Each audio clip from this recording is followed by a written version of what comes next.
Good afternoon, and welcome to my office, which I've not been in quite a while. Of course, because the Capitol's been closed while we've been in this coronavirus thing. As you probably know, we are here for a special session today. We don't know how long it is. Let me just real quick. Let me give just some ground rules, so to speak. I'm on both Facebook Live and YouTube Live. If you have actual questions, let me go through a presentation real quick so that I can kind of bring you up to speed on what I know, because it might answer your question. And so before you type your question in the comments, if you would just hold off a minute, let me give you what I know as of this point. And then if I didn't answer your question, then please ask your questions on the comments and I'll get to as many of them as I can. I'm going to do this here at 1 o'clock. I will try to do another one sometime later this evening. It depends on how things go.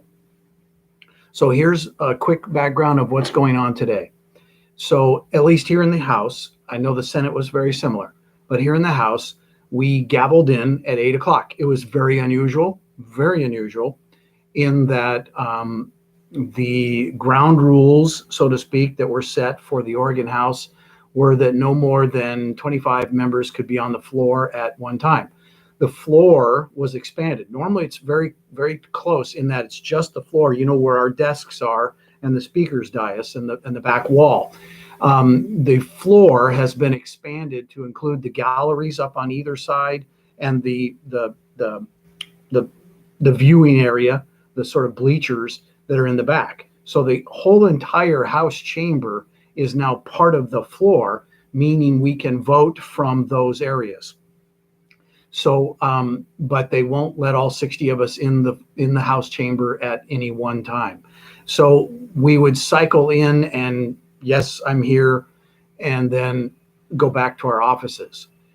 So that was at 8 o'clock this morning for the purpose of adopting the House rules, credentialing our newest member, who is Representative Maxine Dexter, who is replacing Mitch Greenlick, who passed away last month.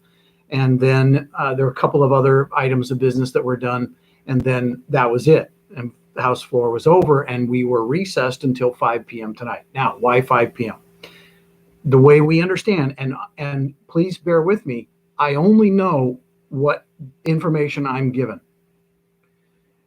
We know that the joint committee on the special session, when we say joint committee, that means, of course, it's House and Senate members, are together. They met at 10 o'clock this morning, and they just finished up their first session for this morning, and then they're gonna reconvene at 1:30. They had a public hearing this morning and then a work session shortly thereafter. They're going to do the same thing later today. Then those bills will move to the House floor or the Senate floor, depending on if it's a House bill or a Senate bill, just like normal, except extremely accelerated. So I would assume the reason we're coming back in at 5 o'clock this evening is because we should have some bills to vote on. Now, I don't want to dwell on a lot of stuff here about what the bills, whether we should vote yes, no. I want to establish right off the bat, I still contend that this was not wise, that this was irresponsible to hold a special session in the middle of what is being called a pandemic. Now, some people believe there's a pandemic, some people don't believe.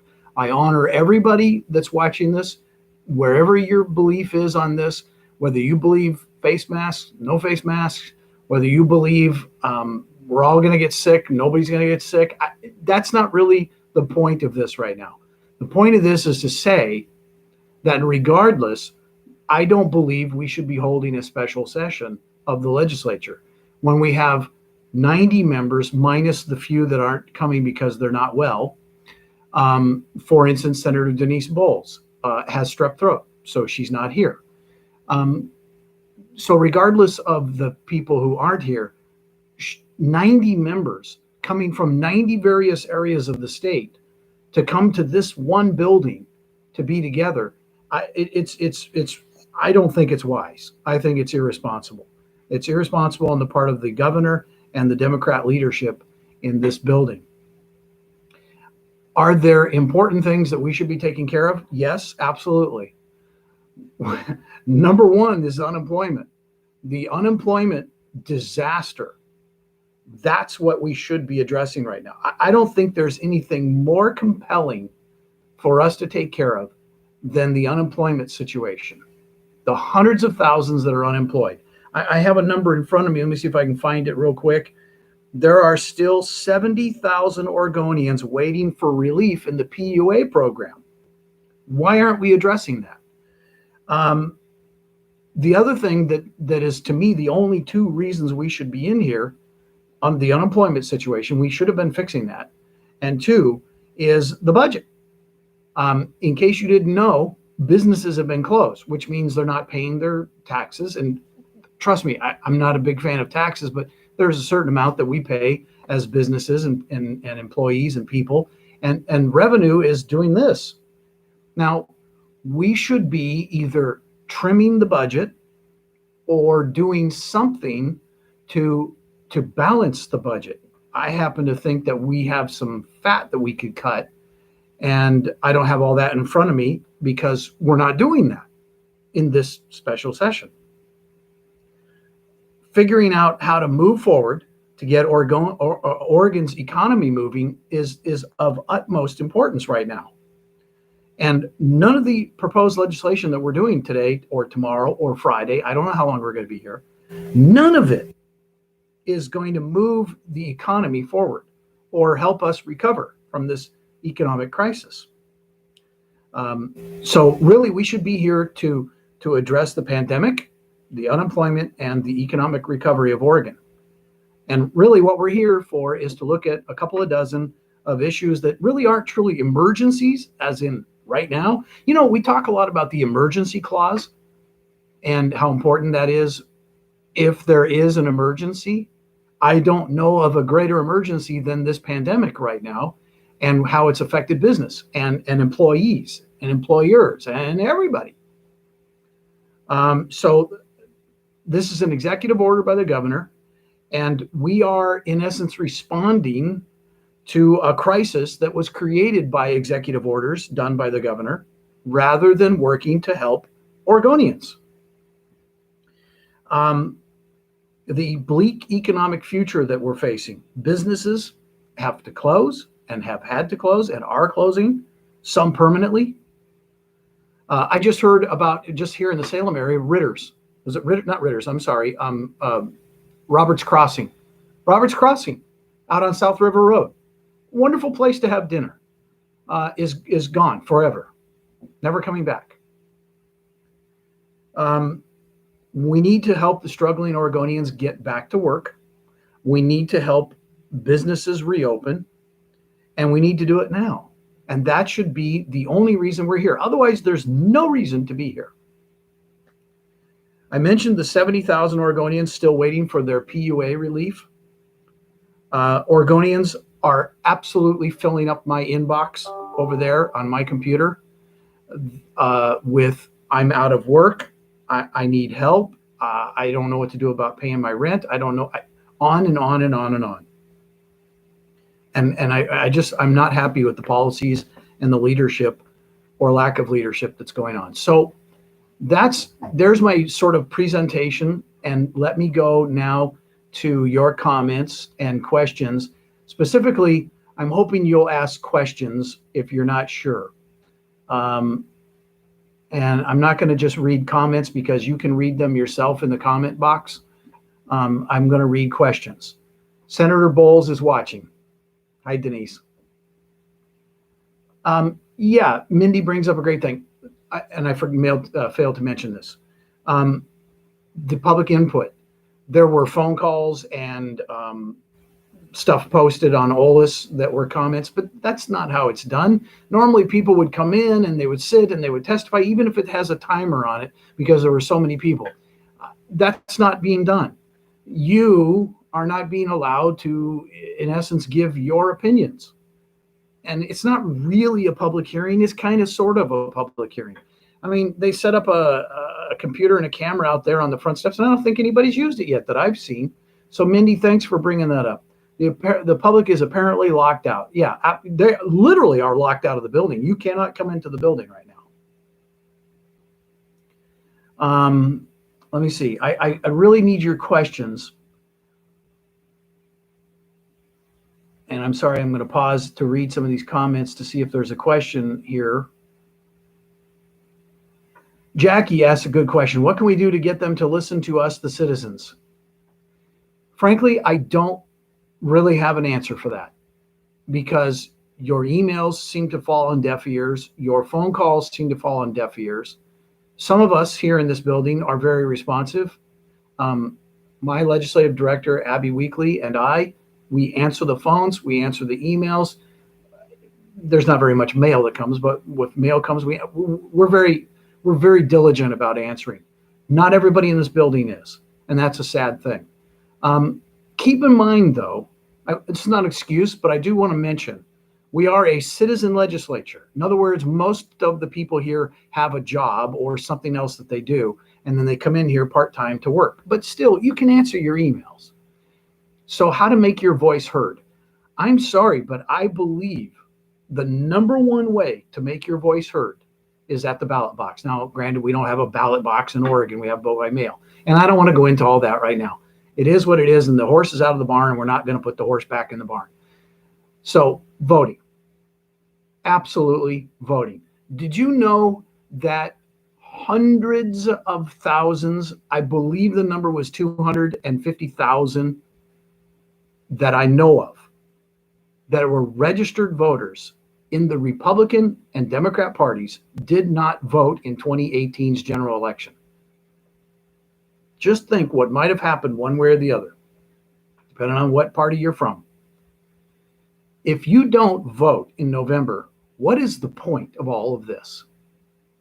And I don't want to hear that my vote doesn't matter, my vote doesn't count, they lost it. No, that is such a small percentage, if it even happens. More importantly, people don't vote. And that really bothers me. They're calling, people are saying it's triumphant that 47% turned out for this primary this last May. 47%. And we're supposed to celebrate that. 47%. How come 80, 90% didn't turn in a ballot? What stopped people from turning in a ballot? I've even heard people say, well, I don't really know who the candidates are. I'm not sure who to vote for. You know what? Vote for one person. If you're in my district, vote for me and turn the thing in. Maybe you don't know who to vote for Senate or judge or ballot measure or whatever it might be. So vote for the things that you do know and feel comfortable with and send that ballot in. I don't, how, Jackie, and that's not a great answer for you, but it's an answer. How do you make your voice heard? Filling in that ballot. Okay, I'm trying to look for questions. Does anyone know a good attorney that would take on the state of Oregon? Define the state of Oregon, because I was one of the plaintiffs in the lawsuit that both Kevin Mannix and name just slipped my mind, the other attorney, Ray Hackey. I was one of the plaintiffs on the lawsuit on the executive orders. It lost, and so it's over. I would say if you are an attorney and you would like to do pro bono, no charge, there's a lot of things that we could sue about. Please read the comments over in the comment file. Well, Tamara just wrote, "Hi, Bill. I'm going to become a registered voter because you are great and I want to sign the recall petition." One voter at a time. Walk away. Hashtag walk away. Hashtag Mona. Make Oregon normal again. I want to answer some questions, but I want to give you one more update on some things that just happened a little while ago. Michael asks, what are the Oregon laws regarding concealed carry and face masks? I saw a discussion on that earlier, Michael. I've never heard of any law that says you cannot conceal carry and wear your face mask. We're in unusual times, but there's no law against that I know. Obviously, if you are wearing a mask and you're going into a bank with a concealed carry, you may have something that you're thinking of doing besides making a legitimate withdrawal. Let's see. What are ways we the people can help? Leanne, good question. Again, ballot box. Ballot box. Let's see. Oh, Dan Mason, do you have any insights on the eviction bill that you can share? Actually, Dan, I do have something. Hang on. I have some notes. The eviction bill. Okay, okay. So here's where I'm at right now, Dan. This is as close as I can get you right now. House Bill 4212. You look that up on OLIS. That is the omnibus COVID bill. Inside of that are a whole bunch of things. And that's how Democrats do bills. They put 400 things inside one bill. Residential evictions and commercial evictions are included, as well as foreclosures, along with several other things. As of right now, they're still in the omnibus bill, but I have heard a rumor that could change. That's the most I can tell you right now, Dan, because that's all I know. And Dan Mason, one of the really good guys, great Republican, great guy. If the minority cannot make amendments, how do they get made? Do we email the Joint Committee members or just Democrats? Nicole, that's a great question. Right now, they're not happening. Let me see. I hear a noise out there. Thank you. Somebody has put links up for us. Where do we get those cool Oregon State flag masks that the governor has? I don't know. I don't know where she got that. And Kara is right. Write letters, write emails. Emails are the best thing to do right now, because when we're not here in the building, we don't get our mail. Leanne, I cannot explain because I have not had So here's the thing. A lot of the bills that were legislative concepts just became House bill and Senate bills this morning at 8 o'clock, and then got converted on OLIS, and then they've been updated and changed, and I have not read them all. So here's what I'm doing. When I get ready to vote on them, I will read them so that I understand them better. So I cannot explain a whole lot right now.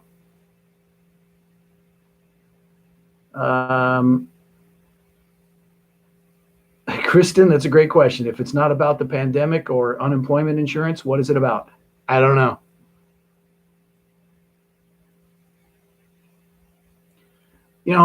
Stephen Pickering, if you want to bring a lawsuit for constitutional violations, find a lawyer.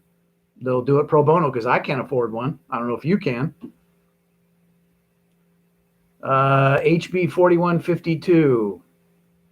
I don't know what that one is yet. I don't have all the information, Denise. Sorry. Is it true that new taxes will be passed during this special session? The only one that I am aware of is the cell phone tax. It's HB 4210. No. I literally cannot keep up with all of these right now. Let me just look through my notes.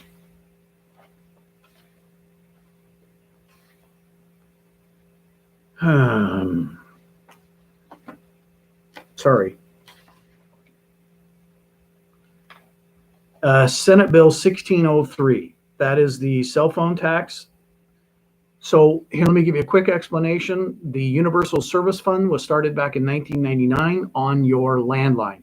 There's probably people watching that don't even know what a landline is. That would be the old telephone that was plugged into the wall that came from Ma Bell back in the day, Pacific Northwest Bell, and companies after that. There was a fee that was assigned to your home landline. The proponents of this bill want to extend that to cell phones and voice over internet. For instance, if you have, say, Comcast, and you have a phone via Comcast, or you have a cell phone, they're claiming it's not a new tax. It's a tax. My cell phone bill is going to go up. So is yours. if it passes. So I'll be a no on that. That's the only one that I know of right now. Having broadcast interruptions. Yeah, look, I can only go as good as the internet is in the building. So sorry if that happens.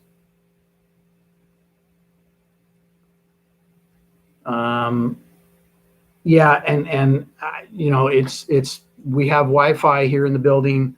If you need to use my link and switch over to the YouTube feed, it seems to be more stable than Facebook is. At least in my experience here in the building, the YouTube page seems to work a little bit better. And I put the link on my Facebook page. Leanne, do you know if there is any true research done for the police accountability issues brought up? Yeah, there's been a whole lot, and there's a lot of stuff that I think is going to change. I don't want to jinx anything, but I think there's going to be some changes. Jackie, several thousand did not have their party affiliations changed and couldn't vote for who they wanted. I'm not going to go into that whole long story because I've done whole videos on this before. There were not. And I have proof of it. It's here in my office. And I've shown that proof in a video from last summer and again later this year.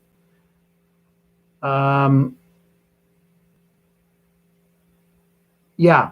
And Kevin brings up a great point. Senator Drod complained that the people were locked out.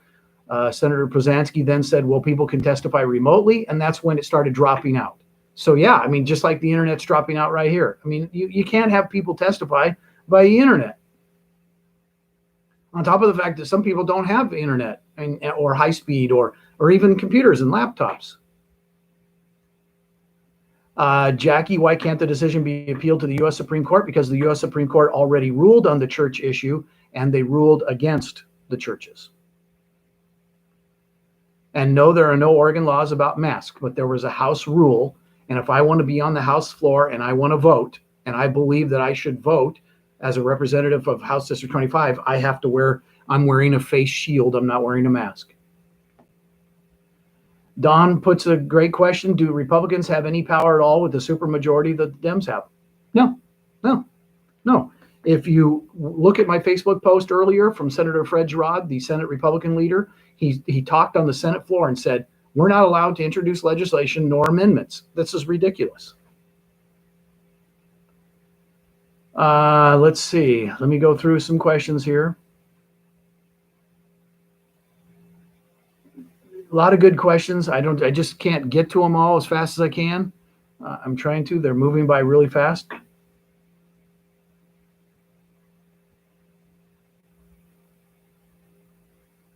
Let's see. There are no gun bills, Mike. No gun bills. So far, knock on wood. Seth, I don't know that answer. I don't know right now how many unemployment claims are still outstanding. I don't have that in front of me. I just have the PUA in front of me. Timothy Berger, if you're asking what's the Oregon legislative link, OLIS, OLIS, I have the link on my page. You also might go to my YouTube channel and look at my videos, and there's one that's entitled how to use OLIS. And it's a step-by-step, very simple how to use OLIS. It's very helpful. Heather, you're asking how it's allowed to be, and you ask a great question. Because they're in charge. That's why. Should we pass legislation for bills to stand alone? Get me more Republicans in here and we'll pass that.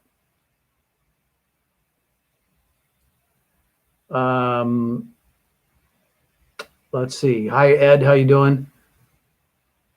Yeah, I'm sorry so much is being cut off, but I can't help it. It's the internet in here.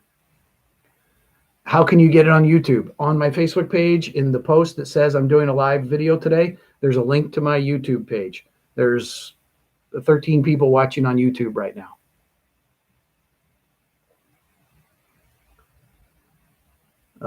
I don't know the status on the recall. I'm not very heavily involved in it. I signed it, and that's about it. And there, Grace has put a link to my YouTube page. And let's see what else. Yeah, YouTube seems to be working best. Thank you, Bill. You're welcome. Let's see. Yeah, my connection is horrible. I know. I can only do what is here. Okay. So that seems to be it for the most part, for the questions for right now. Yeah, Mindy is on YouTube now and says that it doesn't cut out, that Facebook Live does. I've been having problems with Facebook Live cutting out and not performing very well. So I'm using more and more the YouTube page. So if you go look up Bill Post on YouTube, you should be able to find my YouTube channel. And there's a lot of great videos there, including today's live video. And Alexis has a great answer to another question. I've been asked several times, why don't we walk out? Here's the difference. Please understand how this works. Long session in the odd numbered years, short session in the even numbered years have constitutional starts and finishes. So if we left the building and this date comes, it's over. A special session done by a proclamation by the governor has no end to it. And I'm not sure if you're aware, but we have an election on November 3rd. And I just explained to you, I'd like to win some seats here in the House, and I'd like to win some seats over in the Senate. And if we can't be out on the campaign trail in some way, even in this pandemic, if we can't be on the campaign trail and our candidates can't be on the campaign trail, we can't win any seats. So right now, the best thing to do is swallow this big poop pill and get out of here and go out and campaign and try to win some seats. And you need to help us. So that's why we don't walk out, because it would do no good. We'd have to disappear until after November, and that would be ridiculous. No, I did not say I had a new phone number. I had a number on the amount of people who do not have their PUA at 70,000. And Marie, I would love to have a special session on that. Get me some more Republicans elected, and we'll do that. It's 38-22 in the House. It's 18-12 in the Senate. You tell me how we call our own special session when we're in the superminority. No, guys, we're here. We're here. This is the truth of the situation. You want it changed? Do something in November. Quit talking about how pure a candidate is or how bad a candidate is or good a candidate is. Just vote. Just vote. Okay. I'm going to shut down because I have some studying to do of bills. And let me give you an update real quick on the ones that have passed so far out of that special committee. House Bill 4210, which is a debt-based license suspension. So it prohibits the suspension of your driver's license as a punishment for the inability to pay a fine. That one passed on a partisan vote, 8-6. 8 Democrats, 6 Republicans voted no. All 6 Republicans voted no. Senate Bill 1607 and Senate Bill 1602. The 1607 is the small rural schools formula. That passed unanimously, and 1602 is the forestry MOU. That passed unanimously as well. Those both have been cleaned up nicely, and they're ones I've not studied them 100%, but as of right now, from what I understand, they're pretty good bills. Again, they're not necessary right now, but they're going to be on the floor, so I'm going to probably vote yes. Okay, so that's it. Kevin on YouTube has it right. Get out the vote. Don't let us get into this situation again. Don't ever let this happen again. All right.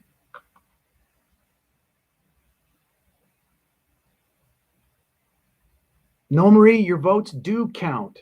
They count, every single one of them. I'm going to give you 2 examples. This year in House District 17, it ended up being 33 votes between 2 of the candidates. 33 votes. You don't think your vote doesn't count? And let me give you an example. In 2018, Jack Zika, who's a member of this caucus, the House Republican caucus from Central Oregon, Redmond area, he won by 2 votes. 2 votes after multiple recounts. 2 votes. So no, your vote counts.